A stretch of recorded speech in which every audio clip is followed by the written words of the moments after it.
Hi, I'm Shannon, one of the librarians here at Naperville Public Library, and today we're going to look at the history of department stores. So when you hear the term department store, you may just think of a place to shop. But as they grew and developed, the history of these palaces of abundance became entwined with many issues besides shopping: women's social freedom and the suffrage movement, civil rights, radio history, holiday memories, and much more. Since the grand department stores of the past are slowly starting to fade away, this program will examine the history of these stores in Chicago and elsewhere. Department stores evolved out of dry goods or general stores where everything could be bought or ordered from one shop. These were initially practical shops without much in the way of excesses. The world's oldest department store is Bainbridge's, now John Lewis, in London, dating to 1838, which had 23 separate departments by 1849. Au Bon Marché in Paris also started in 1838. It began as a novelty store selling lace, ribbons, buttons, fabric, and umbrellas, but quickly expanded and soon had competitors such as Printemps, which opened in 1865, and Galeries Lafayette, which opened in 1895. All of these department stores still exist today. In America, the first department store, Arnold Constable, began as a small dry goods shop in New York City, but evolved into a 5-story building with white marble floors known as the Marble House, then an even larger building. Arnold Constable was an early store to issue bills of credit monthly rather than biannually. The store continued until 1975, when financial issues led to bankruptcy. New York City was the home base for many department stores, including Lord & Taylor, which was founded in New York in 1826, growing from a dry goods store selling cashmere shawls, hosiery, and misses clothing. The store expanded several times and eventually moved to a Fifth Avenue location with elevators, showcases, and an electrical heating system. In 1945, Dorothy Shaver became the first woman to head a retail establishment in the U.S. when she became president of Lord & Taylor. She brought the store to the suburbs. Lord & Taylor liquidated in 2021, but an online-only store will remain.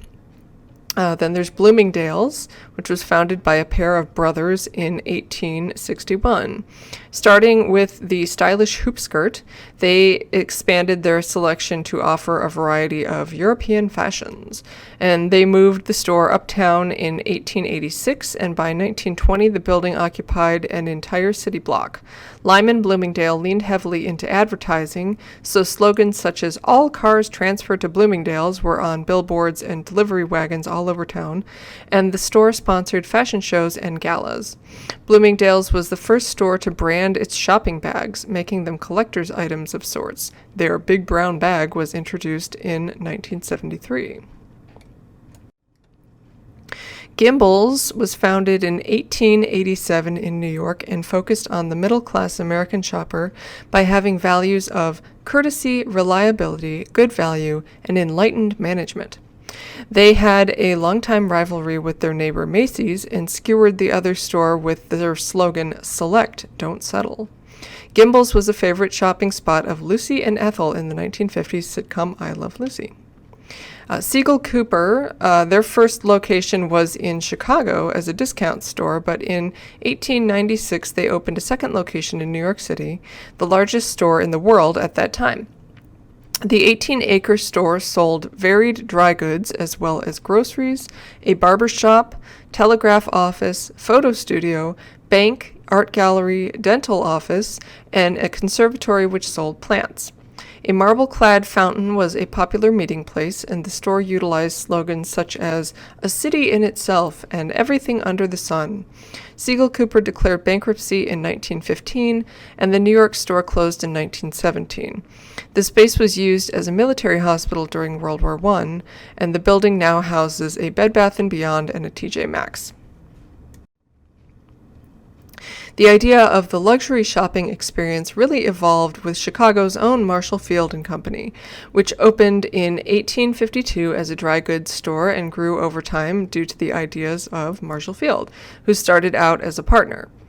The State Street location, which opened around the time of the White City World's Fair in 1893, had many innovations, including the first bridal registry, first personal shopper, and first escalators, not to mention the concept of the book signing in its book department. The building itself is a National Historic Landmark and features architectural elements such as the Louis Comfort Tiffany mosaic ceiling. Marshall Field's motto was "Give the lady what she wants," and many conveniences emerged to lure and retain the female shopper. The Walnut Room opened as the first department store tea room, though Wannamakers in Philadelphia also claims that their Crystal Tea Room was first. So that ladies who historically did not dine unaccompanied outside the home would have a place where they could eat and then continue to shop. Public restrooms were installed for the same reason, to keep shoppers from going home and then not returning. Between 1890 and 1940, Field, and retail in general, focused on service, no haggling, so items had a set price, accessible goods, so they weren't behind a counter, customers were allowed to browse, and returns were accepted gracefully. It was felt that making shopping easier would encourage more impulsive spending by middle and upper class customers. Aside from Marshall Field's, other Chicago department stores included Carson Perry Scott, which was founded in 1854, and in 1871 the Great Chicago Fire destroyed 60% of the store's stock, but they still went on to success and the chain closed in 2018. Schlesinger and Maur, their building was designed and then renovated by famed architects Dankmar Adler and Louis Sullivan, but they kept changing what they wanted, and by the time it was finished, they were out of business. Carson Perry Scott took over this building, which you can see to the right, but it is now known as the Sullivan Center. Sears Roebuck and Company was a big department store chain originally founded in Chicago, though it began as a mail-order catalog company. From 1908 to 1940, you could even order a kit house through the catalog. And retail locations opened in 1925, starting in Chicago. Other Midwestern department stores included Von Maur, which first opened in Davenport, Iowa in 1872 and slowly expanded throughout the Midwest with 36 stores currently. Their signature is a live pianist who plays in store. Montgomery Ward's also began as a mail-order business, started in Chicago, and then a department store chain as of 1872, with the first location in Plymouth, Indiana. The original company is defunct as of 2001, but an online and catalog retailer by the same name has since revived. J.L. Hudson's department store based in Detroit was founded in 1881 and at one time was the second largest department store in the world after Macys' flagship by square footage. And they sponsored a Thanksgiving Day parade that continues today and lured shoppers with generous return policies. Crowley Milner was known as Crowley's, and this Detroit department store was founded in 1909 and was known for its restaurants with piano and operatic accompaniment, signature wooden escalators installed in 1928, and was an early provider of layaway plans. Crowley's filed for bankruptcy in 1999. So this program focuses mainly on department stores in the United States, but Harry Selfridge is an important figure to mention, and he also has Chicago roots.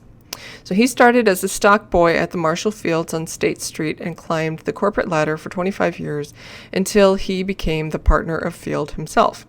When Selfridge traveled to London in 1906, he realized that England was lacking the type of luxury shopping experiences becoming popular in the United States. So he left Marshall Fields, moved to England, and opened a store of his own in London in 1908. It drew 1 million people in the first week, and prominent advertising coupled with the idea that shopping should be a pleasurable activity lured more eager shoppers. The store itself became a tourist attraction, with 8 total floors and a rooftop terrace, over 100 departments including a tea room, hair salon, barber shop, a library, post office, a rifle range, and a concierge who could book tickets for shows or travel. By 1940, in debt to the bank, Harry Selfridge was forced out by the board. The creation of the store and its early history is dramatized in the series Mr. Selfridge. Another well-known department store that is still in existence, for now, is JCPenney. James Cash Penney was from Missouri, but moved to Colorado, where he worked for the Golden Rule dry goods store. He opened another Golden Rule store in Kemmerer, Wyoming in 1902, then purchased full interest from his partners and had 34 stores in the Rocky Mountain states by 1912. They were incorporated as JCPenney in 1913. As of 1962, JCPenney changed from a cash-only policy and extended lines of credit to its customers. Its first suburban mall location opened the following year in King of Prussia Mall outside Philadelphia, leading to the trend of new locations being in the suburbs rather than downtown shopping districts. Over the years, JCPenney acquired or developed partnerships with various companies including the Crescent Corset Company, Eckerd Drug, and Sephora. Despite attempts to lure customers in recent years with the new concept stores that include fitness studios and children's play centers, JCPenney filed for bankruptcy in May 2020, leaving its fate uncertain.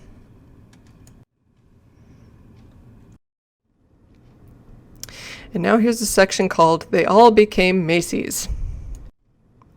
So many department stores have merged over time, and quite a few in recent years have been absorbed by Macys, the New York giant that took over Marshall Field's in 2006, a point that many Chicagoans still feel sorely. Macys, originally R.H. Macy & Company, was itself founded in 1858 in New York City. Roland H. Macy started his business with 4 dry goods stores, which were not successful, but he learned from his failures and moved to New York City, setting up shop on 6th Avenue. Macy's only accepted cash into the 1950s, though the store did offer a money-back guarantee. Many stores have been acquired by Macy's, and we will highlight several notable ones. And the first is Wannamakers. This Philadelphia department store was opened by John Wanamaker in 1876, in time to serve the visitors to the American Centennial Exposition there. Wanamaker invented the price tag and offered cash refunds for returns. He believed in making his display space as attractive as possible, even exhibiting priceless artworks from his personal collection in the store. Wanamaker's was the first department store with electrical lighting, a telephone, and pneumatic tubes for delivery of documents and cash within the building. The store is known for its pipe organ, known as the Wanamaker organ, which originated at the St. Louis World's Fair and was located in the Grand Court atrium of the store. It is still played twice a day, Monday through Saturday. Their tea room, the Crystal Room, vies with Marshall Field's Walnut Room for the title of oldest in the country. Wanamaker's transitioned to Hecht's in 1995, which itself transitioned to Macy's in 2006.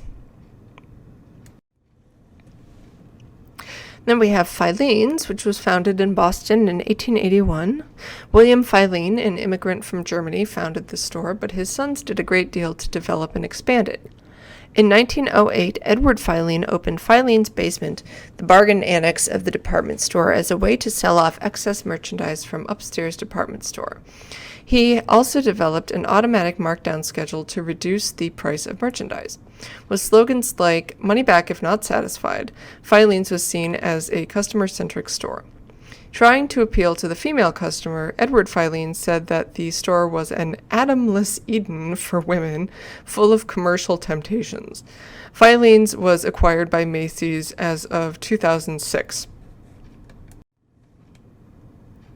Then we have L.S. Ayers, which was founded in 1872 in Indianapolis, Indiana, and became known for its women's fashions. The long-lived ad campaign, That Ayers Look, indicated that shoppers would find fashionable styles there. L.S. Ayers had a tea room, which opened in 1905 and was the place to go to see everyone wearing the latest styles and to teach children their best manners. The tea room closed in 1990, but the Indiana State Museum added a recreation of it in 2002, and you can make reservations to eat there during the holiday season. At its peak, Ayers had 14 locations in Indiana, Illinois, and Kentucky, but was acquired by Macys in 2006. Then we have Rich's, which was a department store originally founded in 1867 in Atlanta.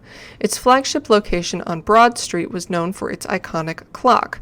Rather than numbers, the hours were demarcated with the letters spelling out Rich's Atlanta. And the Pink Pig, a children's monorail that circled above the toy department and later the roof during the holiday season. And you can see the Pink Pig there in the picture on the right. Rich's was the site of civil rights protesting in Atlanta during the 1960s, and more on this in a moment. Rich's merged with Macys as of 2005.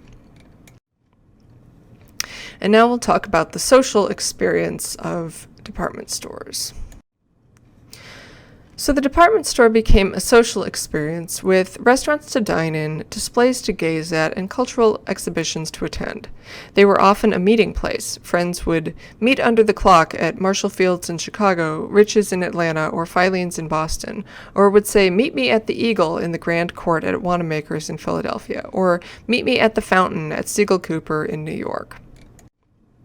Many department stores had radio stations associated with them, as department store buildings were some of the tallest early on, and receivers would be on the top floor. Sears had the radio station WLS, which stood for World's Largest Store. Gimbel's had WAAK, WGBS, and WIP, which was Philadelphia's Pioneer Voice. And Wannamakers had WOO and WWZ over time. And when radio was used for long-distance communication, Wanamaker's radio station in New York received the news about the Titanic disaster in 1912. David Sarnoff, the New York station's manager, unfortunately exaggerated accounts of this event over time, so it is difficult to know what happened accurately, but it has been determined that he was not the first person in the United States to hear of the disaster, as he once claimed.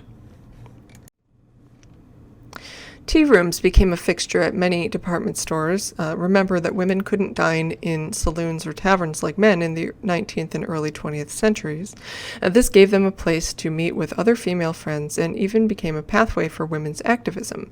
Suffrage meetings could take place in these female-centric dining establishments. Some tea rooms became known for their signature dishes. The Walnut Room at Marshall Field's had a famous chicken pot pie. The Magnolia Room at Rich's in Atlanta was known for its chicken salad and frozen fruit salad. L.S. Ayers' tea room served chicken velvet soup. Hudson's in Detroit was known for its Maurice salad, composed of iceberg lettuce, julienne ham, turkey, Swiss cheese, gherkins, and olives in a creamy dressing. The Zodiac Room at Neiman Marcus is still famous for its popovers with strawberry butter. Children's menus began to crop up as well, with dishes such as cream chicken, beverages like the Purple Cow, a shake made with grape juice, milk, and ice cream, and novelties including the menu being cut into the shape of a train or printed with a menagerie of animals. No surprise that department stores would be associated with style, and along with this came poise, manners, and etiquette. Several stores marketed products emphasizing these qualities. Montgomery Ward offered the Wendy Ward Charm School in the 1960s and 70s, and according to a friend of mine who attended this, it taught poise such as how to walk and sit in everyday situations. It also included how to walk and pose like a model. Each girl was given a book that talked about what to eat, how to dress for your personal style, and proper grooming. At the end of the class, each girl got to model an outfit she chose from the store. We were featured on the runway fashion show in the store and then modeled our outfits as we walked around the store. I have to say, it was a lot of fun. Hudson's had a similar program offered at Northland and Eastland malls in the Detroit area, and the store also published a teen fashion magazine called Action Age in the 1960s and 70s. Gayfer's, a department store founded in 1879 in Mobile, Alabama, became known for the Gay-for-Teen Board, which was implemented in 1960. Known as the Gay-for Girls, the elite group of stylish young women became fashion tutors to younger girls, but also learned skills as they worked with the community, such as public speaking, charity fundraising, and event planning. Department stores also became sites for citizens to take a stand over civil rights during the mid-20th century. Rich's was a department store originally founded in Atlanta, Georgia in 1867. While the store got the reputation for serving African American customers even during times of segregation, the line in the sand was their restaurant, the Magnolia Room, so protesters staged nonviolent sit-ins there. Martin Luther King Jr. was one of 51 people arrested at the sit-ins. Protests increased in size after this, and more than 2,000 protesters closed over 16 lunch counters and restaurants. Now we'll look at some holiday memories. So department stores are associated with holiday memories for many shoppers. Stores such as Gimbel's, Macys, and Hudson's have sponsored Thanksgiving Day parades for years, many of which have outlived the stores that inspired them. Gimbel's sponsored the first Thanksgiving parade in 1920 to promote the department store's Toyland. In 1924, Hudson sponsored Detroit's first Thanksgiving Day parade that still continues, known as America's Thanksgiving Parade. In addition to floats and balloons, its signature sight is the people in oversized, wearable papier-mâché heads called big heads, which were created by Italian puppeteers. Macy's Thanksgiving Day Parade started in New York in 1924, with the first huge balloon appearing in 1927, starting with the cartoon character Felix the Cat. There were no parades during World War II in 1942 to 1944, since helium and rubber were being used by the military. Holiday catalogs such as the Sears Wish Book, premiering in 1933, and the JCPenney's Christmas catalog, beginning in 1963, began to entice shoppers. L.S. Ayers lured shoppers with the slogan, "A gift from Ayers means more," starting in their 1922 Christmas catalog. But no catalog was as coveted or as extravagant as the Neiman Marcus Christmas Book. Neiman Marcus, a department store founded by Stanley Marcus in 1907 in Dallas, Texas, was known for luxury with in-store art exhibits and high-quality apparel. But the holiday catalog, known as the Christmas Book, which in its early modest form was first introduced in 1926, became a tradition and a phenomenon. Outlandish couple gifts included a pair of Beechcraft airplanes, matching hot air balloons, and a submarine for two. Other excessive gifts over the years included 24-karat gold paperclips, an ermine bathrobe, or a 10-gallon hat for a dog. The store was founded in Texas, after all. Every year, a philanthropic organization is chosen by Neiman Marcus to benefit from the sale of featured items. At one point, the Neiman Marcus Christmas Book was the most stolen item from people's mailboxes, so it was suggested that it be wrapped in plain brown paper. Department store display windows became elaborate fantasy lands during the holidays. As of 1874, Macy's claimed to have $10,000 worth of dolls in its Christmas display, the better to lure holiday shoppers. Lord & Taylor is thought to be the first to create an animated display.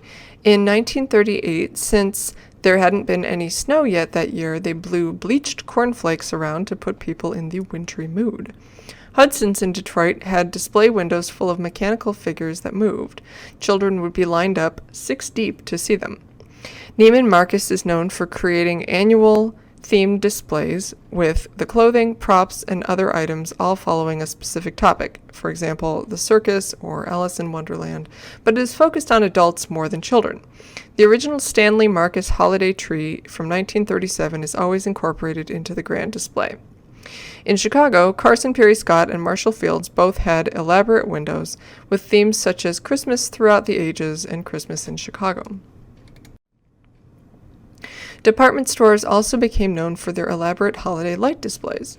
In 1956, Wannamakers premiered a Christmas light show, a light display several stories high.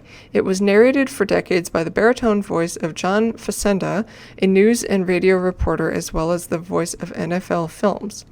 Various announcers narrated the show between 1995 and 2005, but with the transition to Macys in 2006, Julie Andrews became the narrator. In 2007, the show was modernized with LED lighting. Atlantans have cherished the holiday tradition of going downtown to Rich's Crystal Bridge on Forsyth Street for the lighting of Rich's Great Tree, which took place in the evening on Thanksgiving. The tree lighting marked the start of the Christmas season in Atlanta. At one time, the original Hudson's building on Woodward Avenue in Detroit claimed the title of World's Tallest Department Store. They made use of this space to put on a grand holiday display, creating a lighted 9-story tall tree on the outside facade of the 25-story building. In Marshall Fields, the activities centered around the great tree in the Walnut Room in the flagship store on State Street, a tradition that still continues. Many children's memories are centered around a visit to Santa at a department store. Macy's in New York has been hosting St. Nick's since 1862. He appears in the store's Santaland, which has grown to 13,000 square feet of lights, decorations, and mechanicals. He is also in the classic film Miracle on 34th Street, in which Macy's figures prominently. Humorist David Sedaris worked as an elf in the flagship Macy's one holiday season and tells all in his essay The Santaland Diaries. Crowley's in Detroit created elaborate holiday displays in its Toyland department and was one of the first stores to offer souvenir photographs of a child posing with Santa Claus. They started a Lunch with Santa program beginning in 1951. In the 1950s and 60s, Crowley's held a holiday festival on their auditorium level featuring carnival rides, a children's snack bar, and gifts from Santa. At Marshall Fields, the Cozy Cloud Cottage was Santa's home away from the North Pole. Santa met with children in a living room set up there. And did you know Santa's most trusted companion was the creation of a department store employee? In 1939, Montgomery Ward staff copywriter Robert L. May created the character Rudolph the Red-Nosed Reindeer as part of a Christmas promotion and wrote the illustrated poem to go with it. The song was popularized by Gene Autry. And now we'll consider the fate of the department store. So as shopping malls shutter and retail heads in an inexorably online direction, the heyday of the department store seems decidedly done.